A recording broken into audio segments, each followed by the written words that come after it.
মৰমৰ ছাত্ৰ-ছাত্ৰীসকল, যোৱাটো ভিডিঅ'ত অসমীয়া ভাষাত জ্যোতিচিহ্নৰ ব্যৱহাৰ পাৰ্ট 1 আলোচনা কৰিছিলোঁ। অৰ্থাৎ তাতে আমি জ্যোতিচিহ্ন কি হয় আৰু তাৰে কেই প্ৰকাৰমান চিহ্নৰ বিষয়ে আলোচনা কৰিছিলোঁ।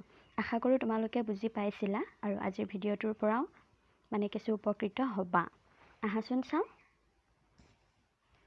কলন বা দৃষ্টান্ত চিহ্ন। এই চিহ্নটো বাৰু তোমালোকে দেখিছানে? নিশ্চয় দেখিছা, কাৰণ এই চিহ্নটোৰ লগত আমি প্ৰায়ে জড়িত হৈ থাকোঁ। তোমালোকে প্ৰশ্ন বুলি লিখোঁতে কেতিয়াবা প্ৰশ্নৰ পাছতো এই চিহ্নটো ব্যৱহাৰ কৰোঁ, তাৰ পাছতহে প্ৰশ্নটো থাকে, হয়নে? আকৌ আমি উত্তৰ এটা লিখাৰ আগত উত্তৰ বুলি লিখি তাৰ পাছত এই ফুট দুটা দিওঁ নে নিদিওঁ? এই চিহ্নটোৱে হৈছে কলন। চ' কিয়নো ব্যৱহাৰ হয় যে আমি যেনেকৈ উত্তৰ বুলি লিখি পিছতহে আমি উত্তৰখিনি বৰ্ণনা কৰোঁ, হয়নে? চ' উত্তৰ এটা উত্তৰটোৰ বৰ্ণনাখিনি আমি পিছত কৰোঁ আৰু সেই তেনেকুৱা ক্ষেত্ৰত এই চিহ্নটো ব্যৱহাৰ হয়। ইয়াতে কি দিছোঁ? পূৰ্ব প্ৰস্তাৱৰ পৰিণতি বা সেইবোৰ দৃষ্টান্ত প্ৰদৰ্শনৰ বাবে এই চিন ব্যৱহাৰ কৰা হয়। আগৰ কথাখিনি মোকলাই লিখিলেও এই চিন ব্যৱহাৰ কৰা হয়। চ' সেই একেই বস্তু পূৰ্ব প্ৰস্তাৱৰ, অৰ্থাৎ আগতে আমি কিবা এটা কৈছোঁ, তাৰ যেতিয়া সেই প্ৰস্তাৱটো বা যি কৈছোঁ সেইখিনি ভালকৈ মোকলাই বা বুজাই দিবলৈ আমি এই চিহ্নটো ব্যৱহাৰ কৰোঁ। বা কোনো সূত্ৰ যেতিয়া আমি লিখিব লগা হয়, তেনেকৈ সেই সূত্ৰটো যেতিয়া আমি মোকলাই দিব লগা হয়, তেতিয়া এই কলন চিহ্নটো ব্যৱহাৰ কৰোঁ। ইয়াৰ এক্সাম্পলটো চোৱা, উদাহৰণটো যেনে দেশত দেখা দিয়া সমস্যা, নিবনুৱা আৰু নিৰক্ষৰতা, আৰু বহুতো আছে। আমি দুটা উদাহৰণ লৈছোঁ। চ' দেশত দেখা দিয়া সমস্যা বুলি দি এই ফুট দুটা দিছোঁ, হয়নে? কিয় দিছোঁ? কাৰণ কি সমস্যা আমি পিছত বুজাই দিছোঁ, হয়নে নহয়? চ' দেশত দেখা দিয়া সমস্যা এই বাক্যটোৰ পিছতহে বিৱৰণ কিহে কৰিছে? নিবনুৱা আৰু নিৰক্ষৰতা আৰু যি আছে আৰু সমস্যাসমূহ। চ' বুজিলা কলন বা দৃষ্টান্ত চিহ্ন কেতিয়া ব্যৱহাৰ হয়? আমি যেতিয়া কোনো সংজ্ঞা, কোনো এটা বাক্য বা কোনো এটা প্ৰস্তাৱৰ বিৱৰণ দিওঁ, তেতিয়া এই চিহ্নটো ব্যৱহাৰ হয়। তাৰ পাছত চাওঁ আহা। ডেছ বা ৰেখা চিহ্ন। তোমালোকে এই দেখিছানে? ওপৰত সৰুকৈ ৰঙাকৈ দিয়া আছে এই চিহ্নটো তোমালোকে নিশ্চয় ব্যৱহাৰ কৰিছা, হয়নে?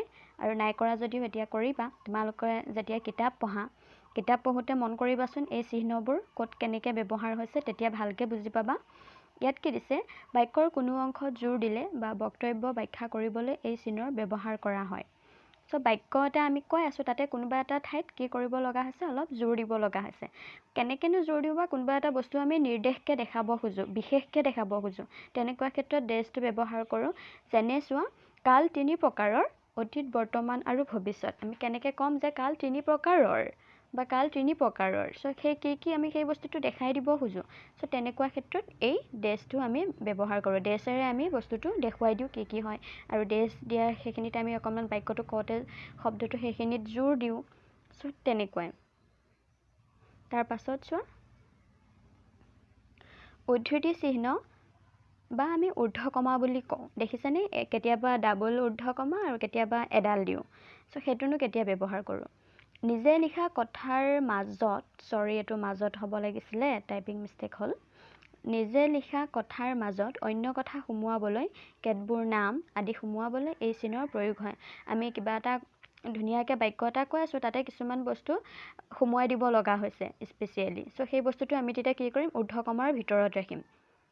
আৰু প্ৰত্যক্ষ উক্তিত এই চিহ্নৰ ব্যৱহাৰ কৰা হয়। তোমালোকে পিছলৈ পাবা বা বহুতে পাইছাই অলৰেডি। উক্তি, প্ৰত্যক্ষ উক্তি, পৰোক্ষ উক্তি বা ইংলিছত ডাইৰেক্ট, ইনডাইৰেক্ট। চ' যেতিয়া আমি ডাইৰেক্ট স্পীচ এটা বা প্ৰত্যক্ষ উক্তি এটা দেখাম, কোনে কি কৈছে, চ' তেওঁ কি কৈছে সেই কথাটোতো আমি সলাই দিব নোৱাৰোঁ। সেই বস্তুটো যেতিয়া আমি দেখাই দিম, তেতিয়া ঊৰ্ধ্বকমাৰ ভিতৰত থাকিব। সেইকাৰণে প্ৰত্যক্ষ উক্তিটো এই উদ্ধৃতি চিহ্নটো ব্যৱহাৰ হয়। তাৰপাছত কোনো শব্দ বিশেষকৈ বুজাবলৈও এই চিহ্ন ব্যৱহাৰ হয়। এতিয়া উদাহৰণটো চোৱা। হেম সৰস্বতীয়ে প্ৰহ্লাদ চৰিত্ৰ নামৰ এখন পুথি ৰচনা কৰিছে। হেম সৰস্বতীয়ে প্ৰহ্লাদ চৰিত্ৰ, এইটো নাম হৈছে, এইটো বিশেষকৈ দেখাব খুজিছোঁ যে কি নাম পুথিখনৰ? প্ৰহ্লাদ চৰিত্ৰ। চ' হেম সৰস্বতীয়ে প্ৰহ্লাদ চৰিত্ৰ নামৰ এখন পুথি ৰচনা কৰিছে। যিহেতু পুথিখনৰ নামটো বিশেষকৈ দেখাইছোঁ, সেইকাৰণে ইয়াতে ঊৰ্ধ্বকমা দিয়া হৈছে। বুজিলা? তাৰ পাছলৈ চোৱা। পদযোজক চিহ্ন বা হাইফেন। এইডাল দেখিছানে? হাইফেন। এইডাল কি হয়? প্ৰায় দুটা শব্দৰ মাজত থাকে।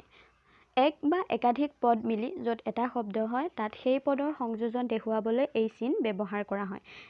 এটা বা দুটা পদ যেতিয়া লগ লাগি এটা নিৰ্দিষ্ট শব্দ বুজায় তেতিয়া কি হয়, এই চিহ্নডাল বা এই হাইফেন ব্যৱহাৰ হয়। যেনে চোৱা, বিপদ আপদ। বিপদ আপদ আমি এটা শব্দই কৈছোঁ, মানে একেটা অৰ্থতে বুজাইছোঁ, কিন্তু দুটা শব্দ আছে বা দুটা পদ আছে, বিপদ আপদ, হয়নে? ঠিক তেনেকৈ খা খবৰ বা বাতৰি। চ' এটা বস্তুৱে বুজাইছোঁ, কিন্তু দুটা শব্দ লগ লাগি আছে বা দুটা পদ লগ লাগি আছে, আৰু তেতিয়া সেই পদ দুটাৰ মাজৰ সংযোজন দেখাবলৈ এই হাইফেনডাল ব্যৱহাৰ হয়। তাৰ পাছত চোৱা, এবাৰ আহিলে ঊৰ্ধ্বযতি। ঊৰ্ধ্বযতি মানে কেতিয়া ব্যৱহাৰ হয়? কোনো আখৰ লুকাই থকা বা উজ্জ্বল হৈ থকা বুজাবলৈ এই চিনৰ ব্যৱহাৰ হয়। যেনে তোমালোকে ফাৰ্ষ্ট উদাহৰণটো চোৱা, সি ঘৰলৈ গ'ল। আমি গ'ল বুলি কওঁনে গ'ল বুলি কওঁ, হয়নে? চ' ইয়াতে এটা কি হৈ আছে, লুকাই আছে। সেইটো যেতিয়া আমি উচ্চাৰণ কৰোঁ বা তেনেকৈ উচ্চাৰণ কৰি পঢ়িব লগা হ'লে আমি কি দিওঁ? ঊৰ্ধ্বযতিটো ব্যৱহাৰ কৰোঁ। যেনেকৈ মই ডাঙৰ হৈ শিক্ষক হ'ম বুলি নকওঁ, হ'ম, হয়নে? মই ডাঙৰ হৈ শিক্ষক হ'ম। চ' ইয়াতে কি হৈছে, এটা লুকাই আছে। চ' তেনেকুৱা ক্ষেত্ৰত এই চিহ্নটো ব্যৱহাৰ হয়। তোমালোকে যেতিয়া উচ্চাৰণ কৰিবা তেতিয়া নিজেই গম পাবা। তাৰ পাছলৈ চোৱা, এইবাৰ আহিলে বন্ধনী চিহ্ন। বন্ধনী কেইবাডালো আছে, কিন্তু আমি অসমীয়া ভাষাত প্ৰায় এইটোৱে ব্যৱহাৰ কৰোঁ। চ' এই বন্ধনীটো আমি কেতিয়া ব্যৱহাৰ কৰোঁ? বৰ্ণনীয় বিষয়ৰ ভিতৰত আন কথা অথবা তাৰ লগত সংগতি থকা বিষয় সুমুৱাবলৈ এই চিন ব্যৱহাৰ কৰা হয়। আমি কেতিয়াবা কিছুমান শব্দ ব্যৱহাৰ কৰোঁ, শব্দটোৰ যদি আৰু বেলেগ কিবা অৰ্থ থাকে বা বাক্যটোৰ আৰু কিবা এটা মিনিং থাকে বা বাক্যটোত কিবা এটা ক'বলৈ ৰৈ গৈছে, সেইটো নক'লেও হয়, কিন্তু মানে দৰকাৰ আৰু, তেতিয়া আমি কি কৰোঁ, ব্ৰেকেটত লিখি থৈ দিওঁ বা বন্ধনীৰ ভিতৰত লিখি থৈ দিওঁ। লগতে সেই বস্তুটো লিখিলেও হ'ব, নিলিখিলেও হ'ব। তেনেকুৱাকৈ তোমালোকৰ কিতাপখনত পঢ়িলে তেনেকুৱা বাক্য বহুত দেখিবা। চ' ইয়াতে এটা উদাহৰণ দিছোঁ চোৱা, চন্দ্ৰকুমাৰ আগৰৱালাই, এতিয়া ব্ৰেকেটত কি লিখা আছে, ৰোমান্টিক কবিজনা, তেওঁৰ প্ৰতিমা কাব্যখন প্ৰথমে ৰচনা কৰে। ইয়াতে তোমালোকে দুটা বস্তু দেখিবা। চন্দ্ৰকুমাৰ আগৰৱালা বুলি কওঁতে তেওঁ এজন ৰোমান্টিক কবি, সেই বস্তুটো নক'লেও হয়, কিন্তু তুমি ইচ্ছা কৰিলে ক'ব পাৰা, আমি ইচ্ছা কৰিলে ক'ব পাৰোঁ। সেইকাৰণে সেইটো বন্ধনীৰ ভিতৰত সোমোৱাই দিছোঁ যে ৰোমান্টিক কবিজনা কোন হয়, চন্দ্ৰকুমাৰ আগৰৱালা। আৰু তাৰ পাছত চোৱা, তেওঁৰ প্ৰতিমা কাব্যখন প্ৰথম ৰচনা কৰে। এতিয়া প্ৰতিমা কাব্যখন, প্ৰতিমা শব্দটোৰ পাছত, প্ৰতিমা যিহেতু তেওঁৰ কাব্যখনৰ নাম হয়, তাতো কি আছে, ঊৰ্ধ্বকমা আছে। দেখিছানে তোমালোকে এডাল? কাৰণ আমি প্ৰতিমা কাব্যখনৰ নাম, যিহেতু নামটো আমি বিশেষকৈ বুজাব চেষ্টা কৰিছোঁ, সেইকাৰণে তাতে ঊৰ্ধ্বকমা দিছোঁ। আৰু বন্ধনীটো কেতিয়া দিওঁ? যেতিয়া আমি কিবা এটা দৰকাৰী বস্তু এটা আমি দিব খোজোঁ মানুহক বা লগতে লিখি থ'ব বিচাৰোঁ, তেতিয়া আমি কি কৰোঁ, এই বন্ধনীটো দিওঁ। যেনেকৈ সেইটোৱে বৰ্ণনীয় বিষয়ৰ ভিতৰত আন কথা অথবা তাৰ লগত সংগতি থকা বিষয় যেতিয়া আমি সোমোৱাব চেষ্টা কৰোঁ, তেতিয়া বন্ধনী দি তাৰ ছাইডত দি থ'ব পাৰোঁ। ঠিক আছে?